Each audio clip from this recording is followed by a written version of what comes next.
Hello, my pretties, and thank you for joining me, your American witch, Erica Torres, for my very first pick a card reading.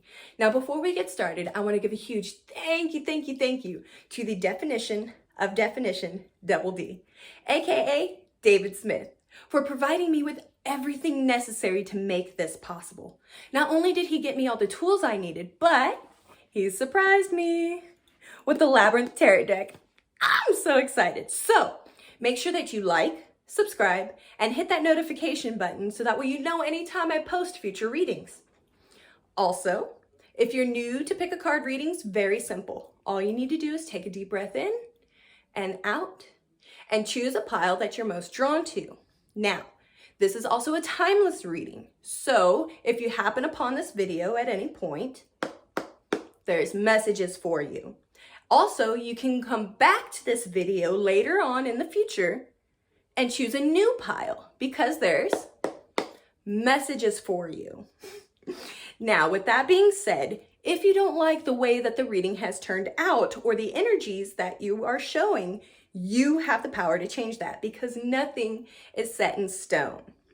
And remember, we are always here should you need us. Today, we're going to be looking at your energies going into 2022, what challenges you may face, and what guidance your spirit guides may send you to help you along on your journey. We have 3 doors, one that may lead you to the castle, one that may turn you into a goblin, and one that may leave you wandering for all eternity in the labyrinth. If you're drawn to crystals, representing pile 1, we have black obsidian. Pile 2, we have blue apatite. And for pile 3, we have green jasper. So take your time and choose the pile that you're most drawn to. And remember, it's only forever, not long at all. Here we have pile 1, represented by the obsidian crystal. Now the obsidian crystal will be focusing on your root chakra, stimulating growth and protection, absorbing negativity, and mirroring your inner self while connecting you to your higher self. Now, the first card we have here will be representing your current energies, which is the 6 of Pots. Now, the number 6 normally means that you're held back by fear and anxiety. But what this card is wanting you to do is to reconnect with your childlike happiness.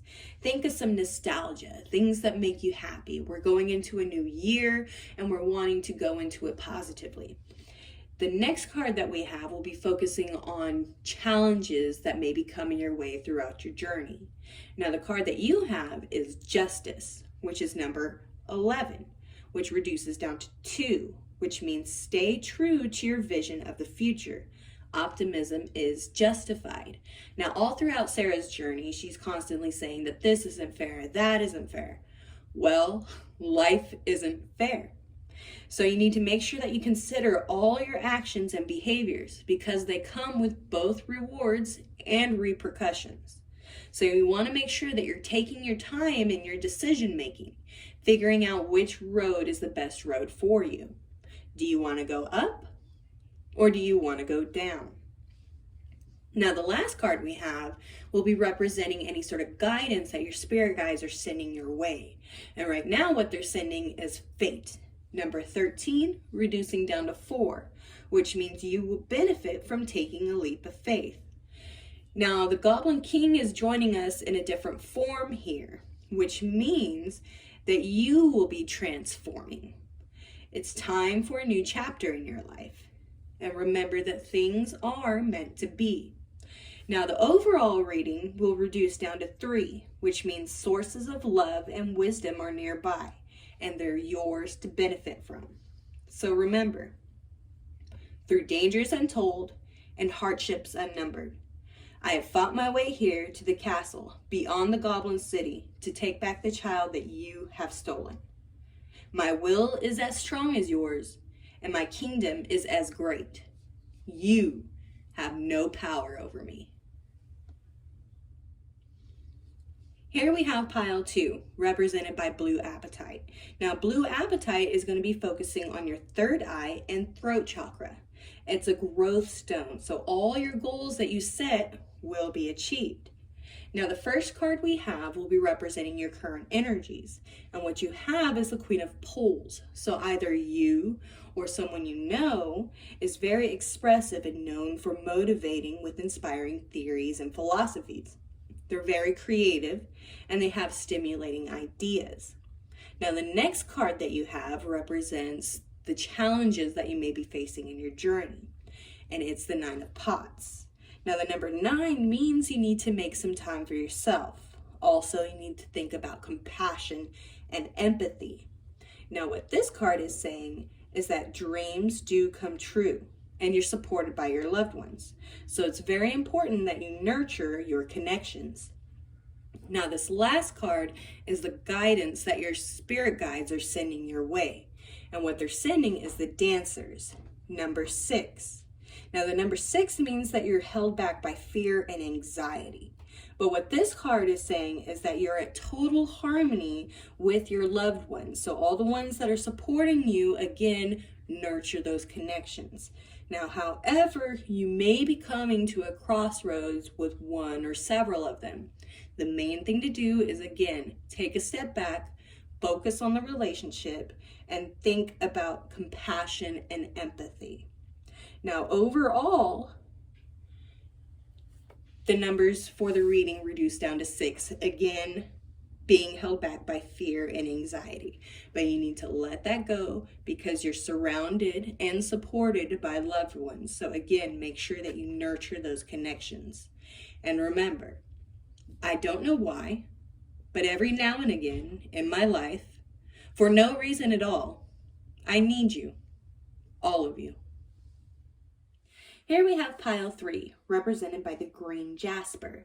Now, the green jasper focuses on the heart chakra, balance and stability, a deeper connection to the earth, and it boosts the immune system. Now, the first card we're looking at will be representing your current energies. And right now, it is the 5 of feathers. Now, the number 5 means you need to rely on the people around you. Right now, you're having a lot of battles and clashes with a lot of conflicts going on in your life. And it's very, very important that you strategize to be victorious. Now, the second card that we're looking at here represents the challenges that you're facing in life. Now, the challenges is temperance, means harmony and balance. You're going to be facing conflicts with kindness and empathy to achieve the desired outcomes. You have to be aware of extremes. So before you do anything or make any sort of rash decisions or leap into any sort of actions, it's very, very important that you take a step back and think about it diplomatically. How are you going to go about this conflict that will end in the best way for you and others? Now, the third card that you have will represent the guidance that your spirit guides are sending your way.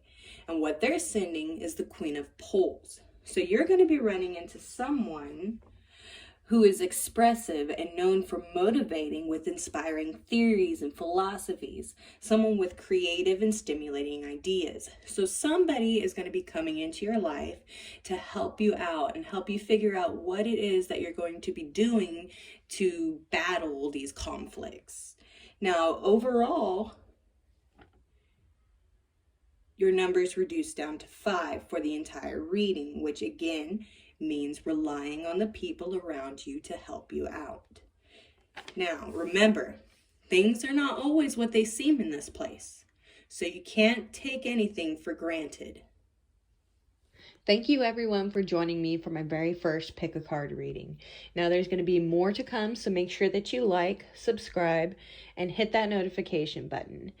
Feel free to leave me any sort of comments letting me know if this helped you in any sort of way, or if you have any ideas as to other tarot readings that you would like me to do. Also, follow me on Facebook, Twitter, Instagram, and get your own personal reading so that way we can focus on exactly what we need to do to make sure that you fulfill what you are supposed to do in this lifetime. Thank you.